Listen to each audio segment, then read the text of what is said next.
Good afternoon and welcome everybody to today's webinar of our series of webinars presenting the results of the Living Co-Creation workshops. For those of you who have previously attended our webinars, you might know this already, but for our new listeners, I would first like to give you a brief introduction into the project Living Innovation so that you have some context for this webinar.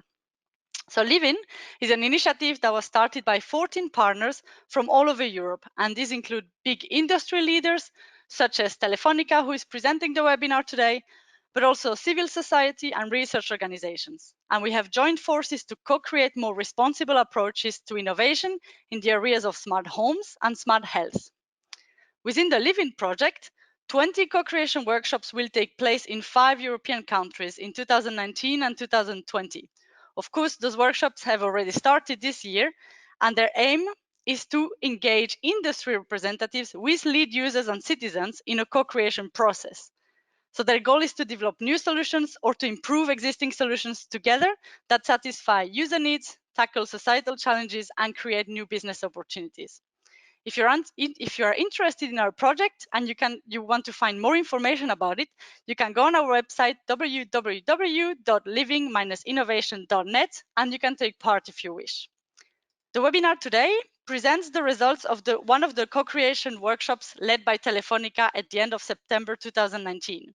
So this workshop was the second of two co-creation workshops that took place in Madrid with the goal of improving the quality of life for people at home through new IoT solutions and services.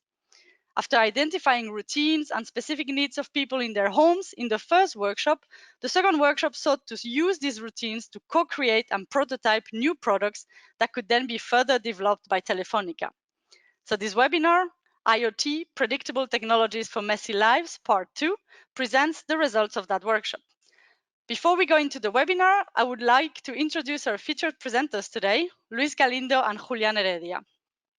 Luis Galindo is founder and head of Innovation 2.0 at Telefonica, where he has promoted the implementation and deployment of the open innovation model that is generating new relevant revenue stream in several areas like security, machine-to-machine, or e-health. He has been developing and has implemented successfully digital transformation programs for more than 7 years. He has also written more than 20 articles in scientific journals, as well as different books, with his research focusing on the area of social innovation to bring innovation to persons with disabilities, to older people, and to people with lower income. Julián Heredia has developed his professional career always linked to the world of technology and IT. He has a math background and many years of experience with various technologies, environments, and disciplines that have allowed him to have a broad view of the resources and opportunities that technology can offer and to give added values to company. Recently, he has been working on big data and artificial intelligence projects, and he continues to work with management information systems. Before we start, I would just like to make you aware that the webinar is being recorded and it will be sent to you in the next couple of weeks. If you should have any problems with audio or video during the webinar, please make sure to use the chat box to inform us, and a team member will try to get back to you as soon as possible. At the end of the webinar, we will also have some time for Q&A for participants, so please feel free to use the chat box during the webinar to ask your questions, or you can send your questions to our email address info@living-innovation.net. So with that, I will pass on to Luis and Julián. Welcome to you both. Okay, thank you very much for this introduction, and thank you all of you to be here in this, I think, interesting webinar. The agenda for this webinar is focusing to talk about and to present the objectives and the different challenges in the both workshops that we are running. Because a part of these two couple of workshops that we have run in Madrid, we will run at the end of this month another one in Barcelona. Okay, and we will present the achievements and learnings in the two workshops, the first and the second that was separated by a period of the summer 3 months. Well, if we go to the next slide, talking about the objectives, what are the main objectives for us for Telefonica and under the umbrella of living? Well, what we would like to do is to involve all kind of people, because our workshop is called IoT in daily life with a vision of 2030. What we would like to know, or we would like to be able to figure out new services that could be interesting for everyone that is living in 2030. That is close. Even in the case that they are 10 years from now. Well, so the homes, the houses, and how is the life in the all the for all the people living in mainly in big cities like Madrid. Uh, uh, in, well, uh, push us to involve all of kind of people, starting at 18, and well, with no limitation, in fact, of age. The idea is we are working with IoT in daily life, so what we would like to know is how to improve the quality of life of those people living at home, and the different routines that normally they are running now, and the routines that they could run in the future. And well, how the idea, or the third objective, was to logically how to match or how to map these routines with proper solutions that will be developed by us for 2013, 30, sorry. If we move to the next slide, well, the challenge under this were great, very challenge, and because we decided to involve participants from a very diverse group, based on gender, based on age, based on the job position, if they are in the middle management or high executives, also for unemployed people. Even in that, well, the diversity that we created was also to introduce a Down syndrome person, because at the end, what we were trying to represent is as much as possible the Spanish population.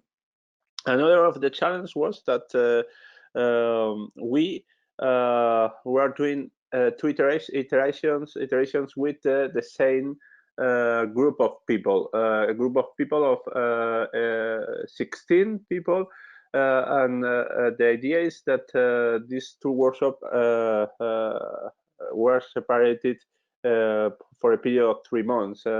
We ran one at the end of June, and the second one at the end of September.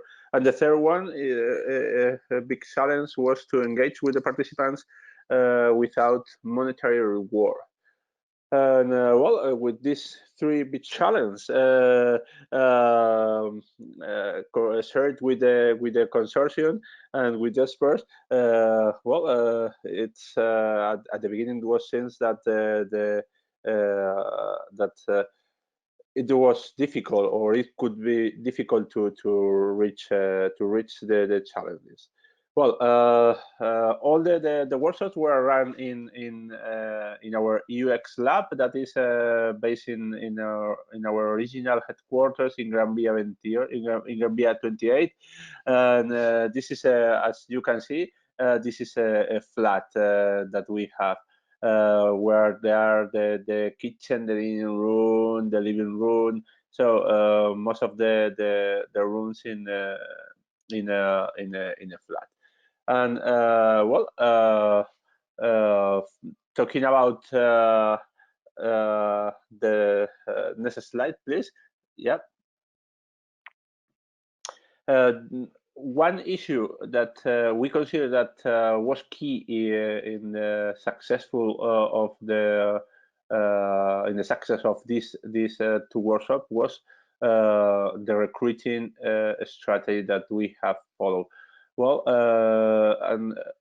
this is something that we explained in the first workshop, in the first webinar. But we would like to remark again here because it's quite important in the way of the success of this workshop.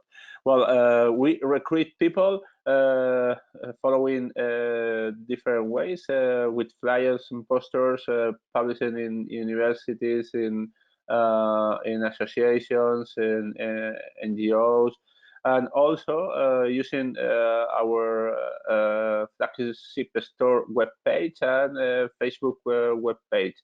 So the goal to reach this audience was to look for people that were something at internet, and others like elderly that are not mainly present in internet. So the participants or the people interested in participating through the associations were signing the information, and in the case of those that are connected through internet, they send an email to us.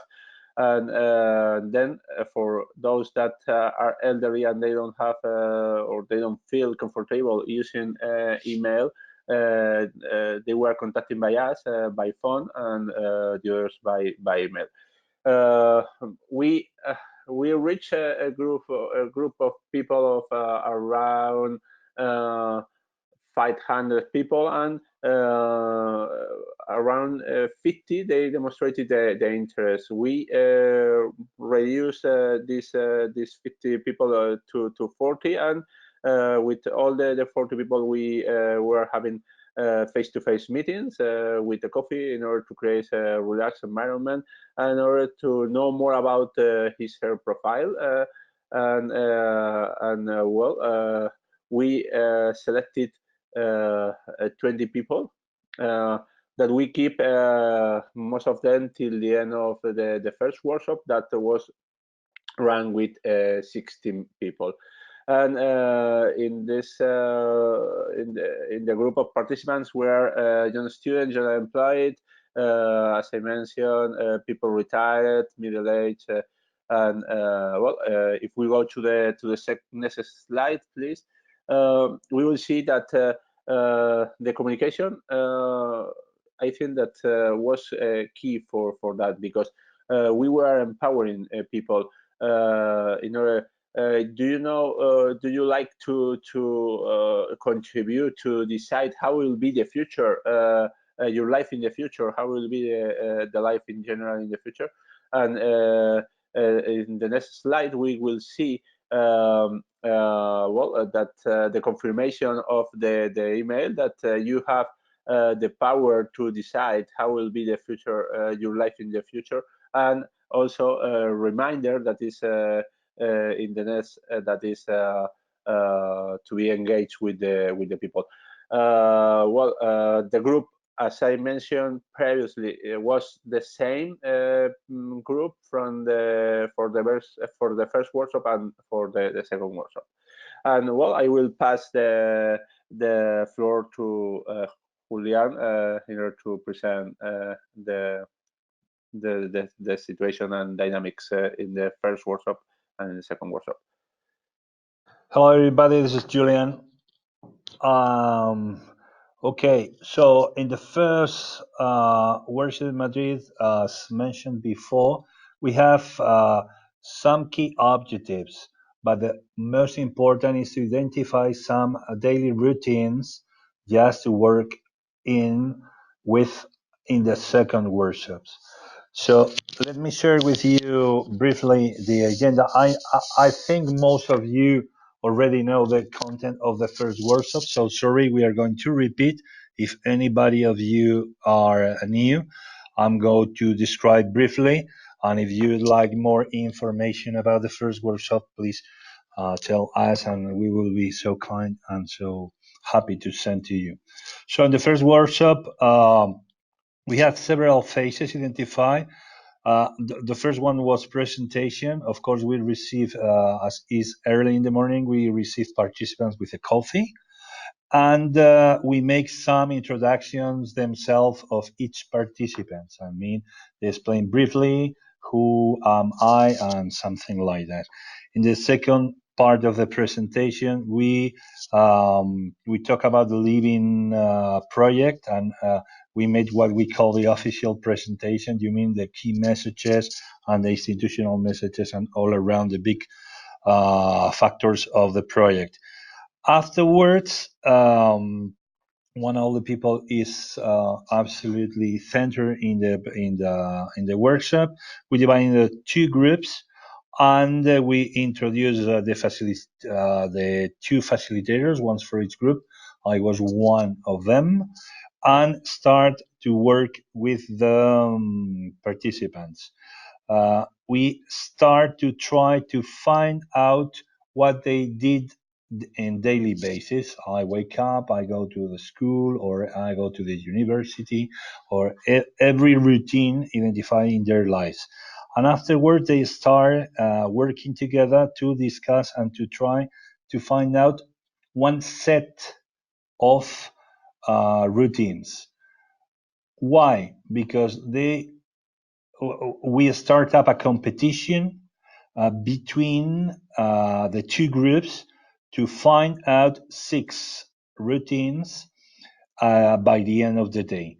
So they start working, they start building some argues to defend their routines, and finally, there was some explanation and a voting, right?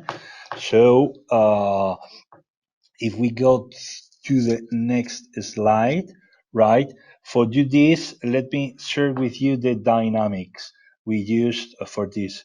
For presentation, you can see in the bottom left some green balls with some words.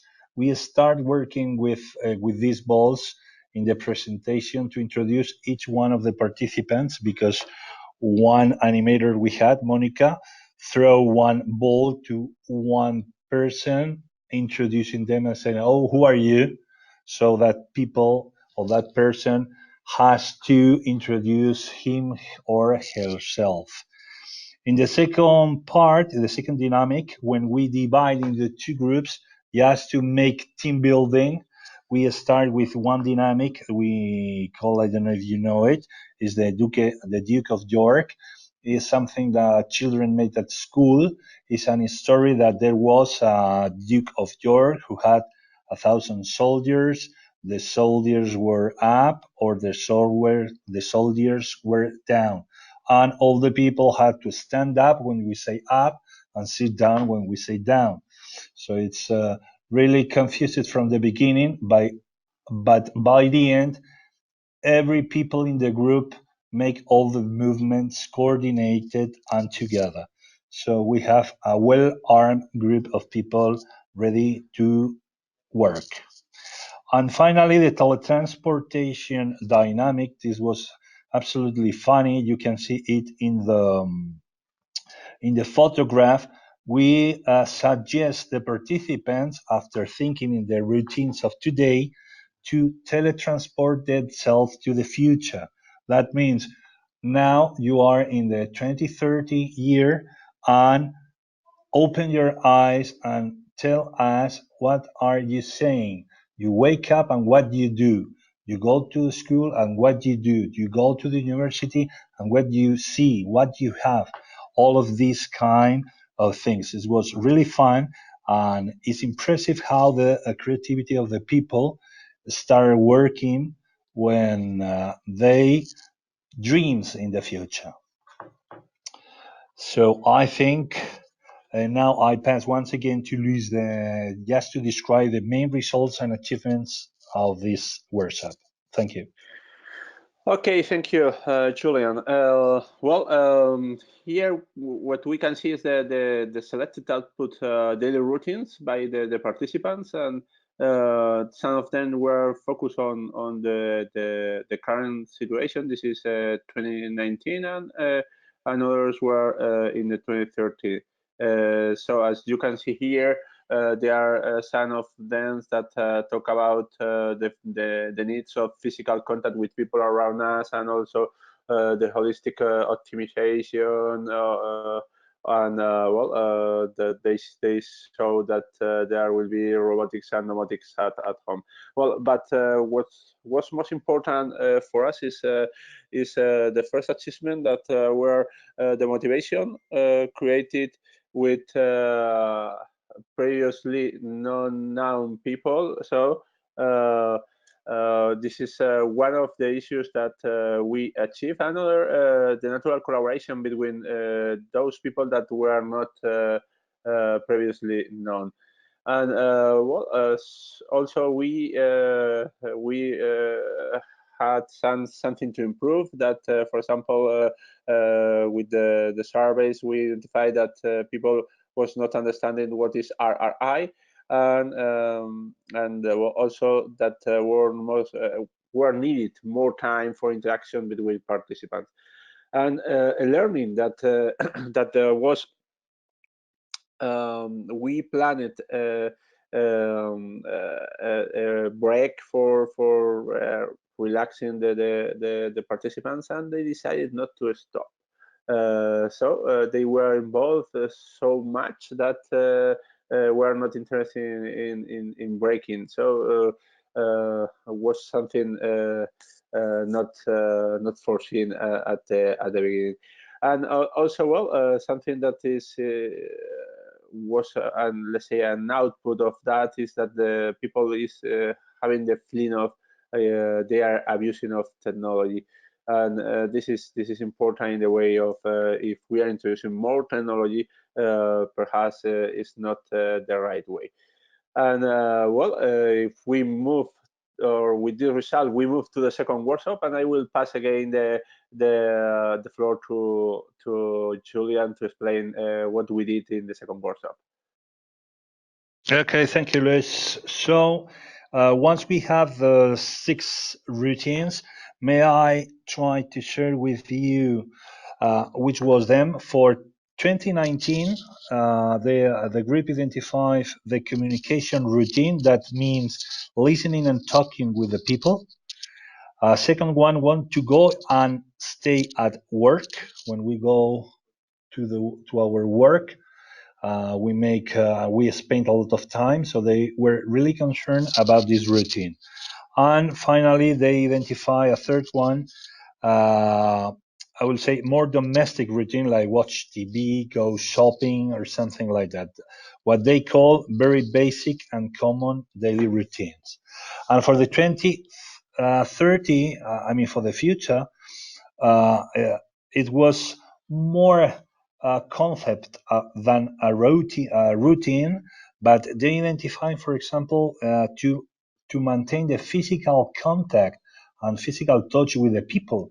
We are now absolutely in integrating a very digital world, but the group and all the people in the group finally concludes that I would like to touch, for example, my sons, my wife, my husband. So physical contact. Already the second one, holistic optimization. And the third, I would say anything based on the respect and ethics on technology advance. So with these 6 routines, if we pass for the next slides, please, Teresa, we start up one agenda to make a co-creation, I would say, workshop or atelier. We identify for these second workshops 3 phases, different phases. We get all the people except one. We can say we were 15 people because we had in the beginning one unemployed that fortunately he found out a job. So unfortunately for us, he couldn't attend the second workshop.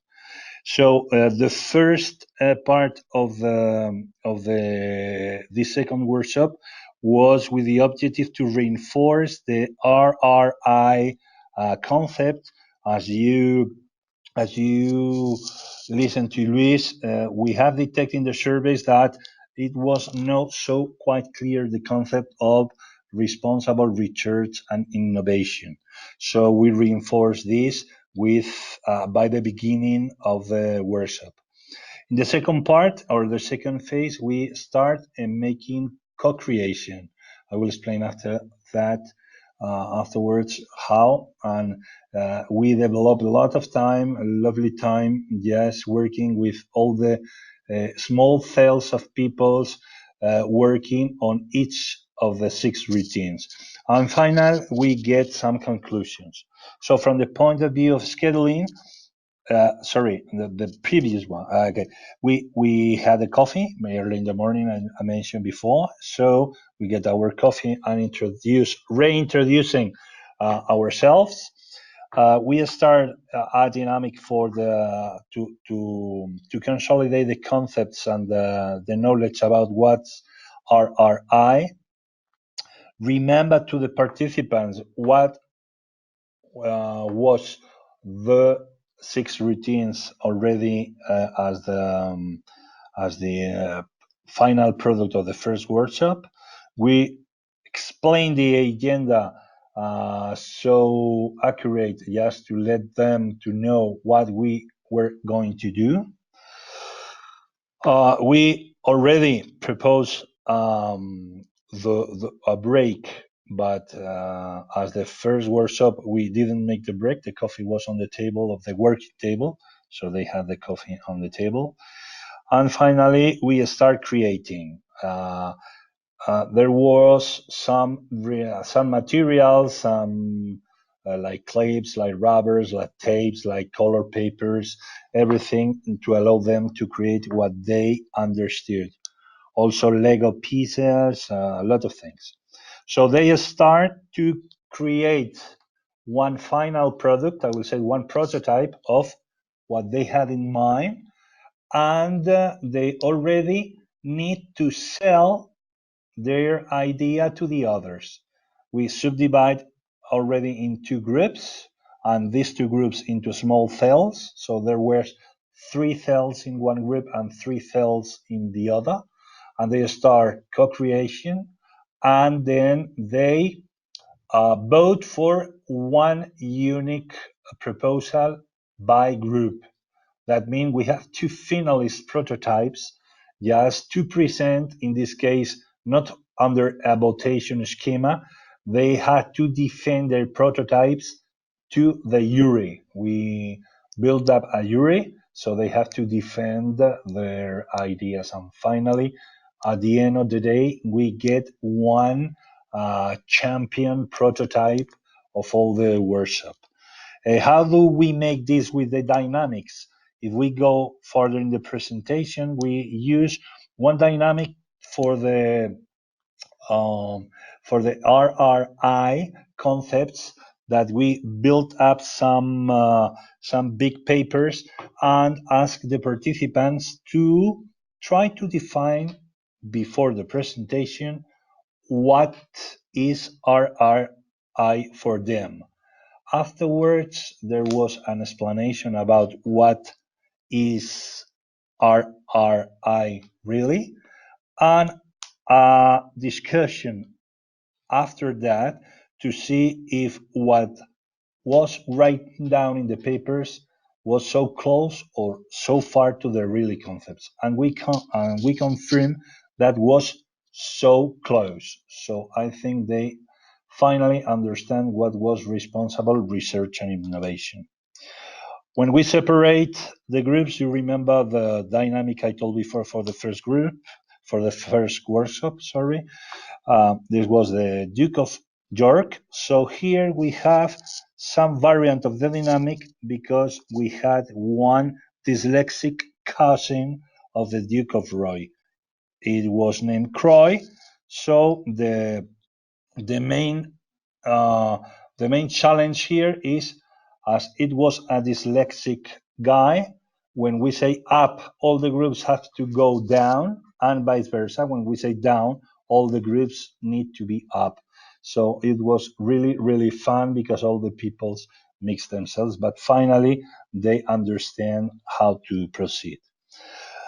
To introduce the creative activity and co-creation, we develop, I would say, a decalogue of rules or about how can we make a good co-creation.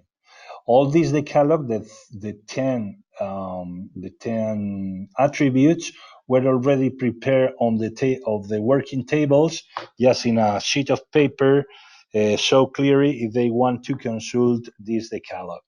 This allowed them to have in the mind when I making co-creation. You can understand that co-creation for this kind of people is absolutely a new concept. So they learn the concept, learn the rules to make co-creation, and afterwards make really co-creation, real co-creations. So maybe from the beginning a little difficult, but they absolutely work really nice, and the results was absolutely impressive. And starting you can see in the three photos, you can see in the center, you can see a man with something in the brain. This was for one product or one prototype they call in and out.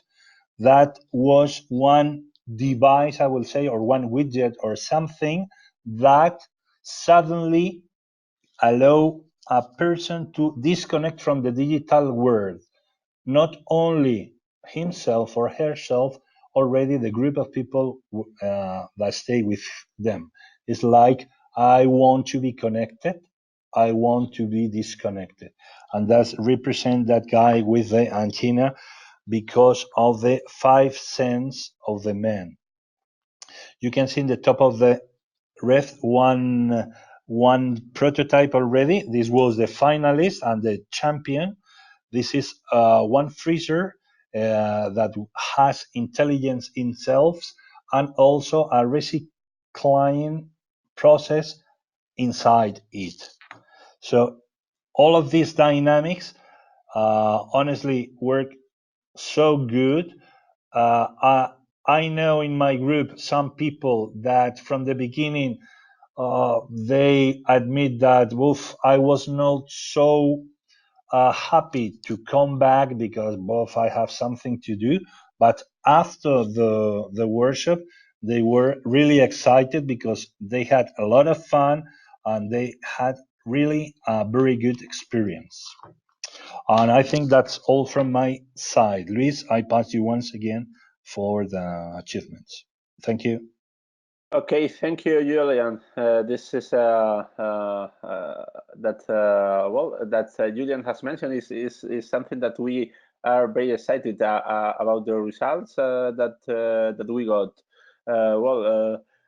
Talking about achievements in this second workshop, we explained it RRI and was understood based on the surveys of the participants.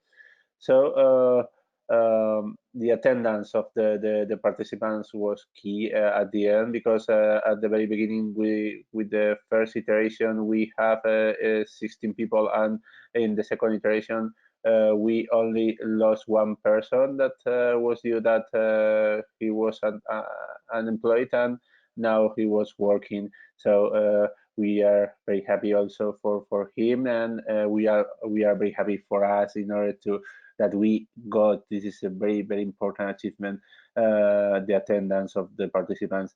And as mentioned, Julian, about even in the case that some of them were, let's say, not interested to attending this second workshop at the beginning.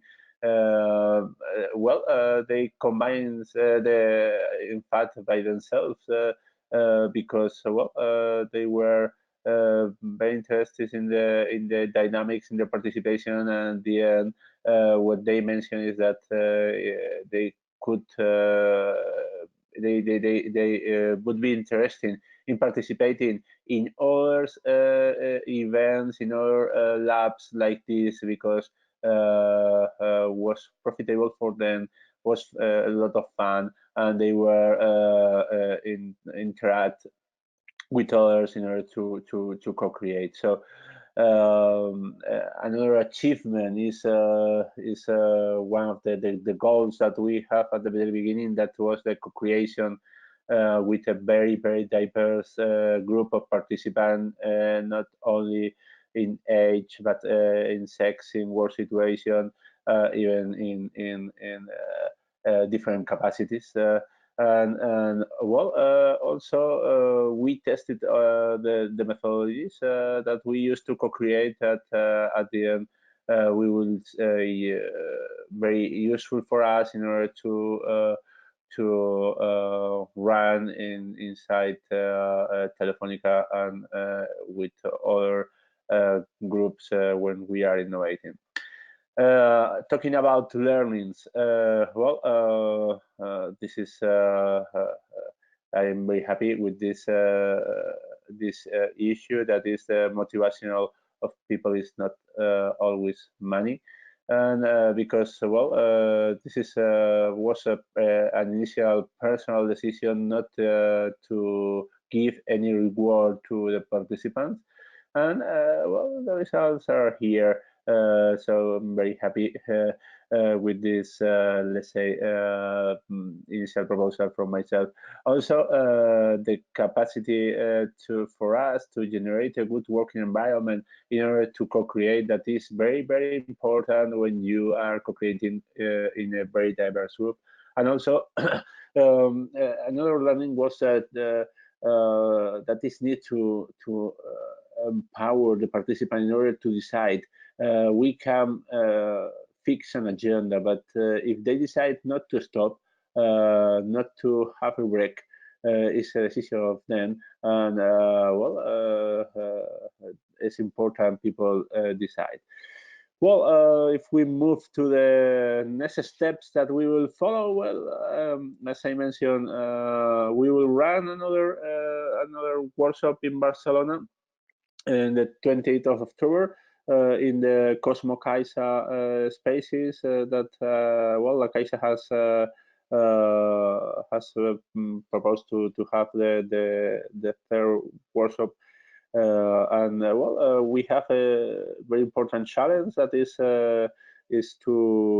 we will have only one day. So in Madrid we have two iterations, 2 days with the same group of people, and in Barcelona what we will keep is the profile, but of the people. So diversity is what we are looking for also, but the people is people that is living in Barcelona, and we will to do all the work that we did in only one workshop that we did in 2 workshops in only one workshop. And what we or the goal, the aim for this is to compare the situations. And I think it's from my side is enough. Thank you very much. And I will be very happy. And also, I think also Julian will be happy to answer any question that you have. Okay, I think there is a question in the chat. Let me check. Okay. It's a question from Craig. If the motivation to participate in the workshop was not money, what were some reasons to participate gave for attending? Well, I think that the main reason for attending is was that the selection of the participants was really fantastic. It's not my job, it's the job of my group or collaborating. So Monica and her team was the people that were, let's say, conducting this strategy and selecting the people. And this is key, because at the end is the way to engage with them.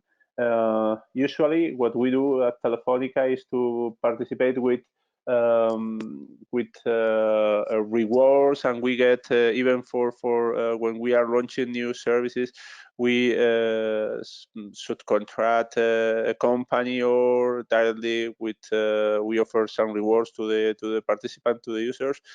But I was convinced that it was not the very good strategy. I think that when you convince someone to that the information that he or she will provide to you, you will take into account for sure the collaboration merge, and it's possible to have or not to give these rewards. And well, I'm happy with this situation, because well, was one of my proposals, as I mentioned, and I'm happy with that. Okay, there are two questions more. One is from Carmen. Perhaps this is a question that you, Julian, could be answer, Yeah, because it's better yeah, than you because were. also Ruben was on my group. So I will say the interaction with the Down syndrome person, I would like is more. You have to take it in account in your back mind, because of course there are normal person. He is all the time with his coacher, but we introduce him in the different subjects and in the different tasks, maybe sometimes with the aid of his coach. She brings some extra help from him to well understand what they have to do. But absolutely, he works normal. I think we have now some photos here in the slides, but we have some photos. He working with the rest of the team, very normal way. So in that case, also I have to mention that this person is already integrated in some specific project to get his first job. So the training he has is really intensive, and this was a really good experience for him to participate in this workshop. I hope to answer Carmen.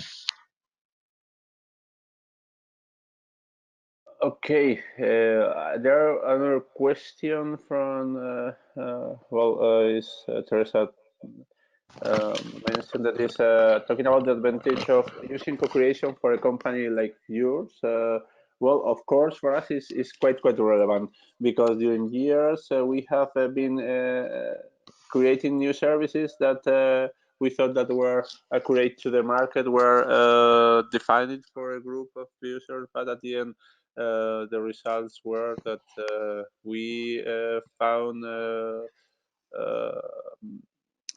a group of services, a service portfolio of more than 500 services, and most of them were irrelevant for most of the users, most of the clients. So the situation is that to co-create is key in order to create at the end services that are targeted to the market, and also what is important is when we talk about sustainability and when we talk about RI, we consider that all the innovations should be focused on the market and should be focused on providing solutions to the system group of users.